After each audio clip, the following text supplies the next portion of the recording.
ఉప్పల్ బగాయత్లో జరిగిన ప్రేమ జంట వ్యవహారం కేసులో ఎస్ఐ శంకర్ను ఉన్నతాధికారులు సస్పెండ్ చేశారు. ఉప్పల్ సిఐ ఎలక్షన్ రెడ్డిని సిపి కార్యాలయానికి అటాచ్ చేస్తూ ఆదేశాలు ఇచ్చారు.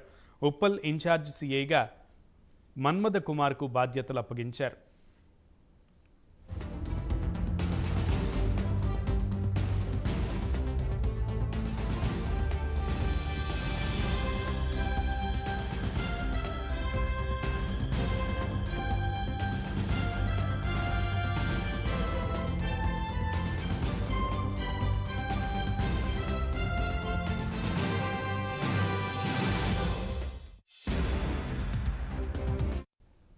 ఉప్పల్ బగాయత్లో జరిగిన ప్రేమ జంట వ్యవహారం కేసులో ఎస్ఐ శంకర్ను ఉన్నతాధికారులు సస్పెండ్ చేశారు.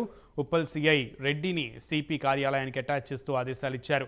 ఉప్పల్ ఇన్ఛార్జ్ సిఐగా మన్మథ కుమార్కు బాధ్యతలు అప్పగించారు. మరింత సమాచారం మా ప్రతినిధి కుమార్ అందిస్తారు. కుమార్.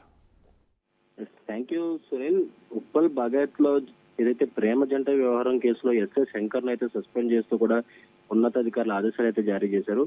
ఉప్పల్ సిఐ ఏదైతే ఎలక్షన్ రెడ్డిని సిపి కార్యాలయానికి అటాచ్ చేస్తూ కూడా ఆదేశాలు అయితే జారీ చేశారు. ప్రస్తుతం ఏదైతే ఉప్పల్ ఇన్ఛార్జ్ గా సిఐగా ఏదైతే మన్మథ కుమార్ ను కూడా ప్రస్తుతం బాధ్యతలు అయితే చేపట్టాలంటూ కూడా ఇప్పటికే ఆదేశాలు అయితే జారీ చేయడం జరిగింది. ముఖ్యంగా ఒక ప్రేమ జంట వ్యవహారం కేసులో ఎస్ఐ శంకర్ నిర్లక్ష్యం వహించారంటూ కూడా అతనిపై సస్పెండ్ వేట్ అయితే పడింది.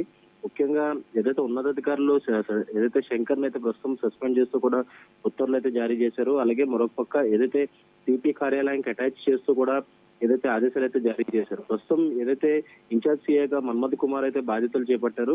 ముఖ్యంగా ఏదైతే ఒక ప్రేమ జంట వ్యవహారం కేసులోనైతే ప్రస్తుతం శంకర్ సస్పెండ్ చేస్తూ కూడా ఉత్తర్వులు అయితే జారీ చేయడం జరిగింది. Right Kumar, thank you.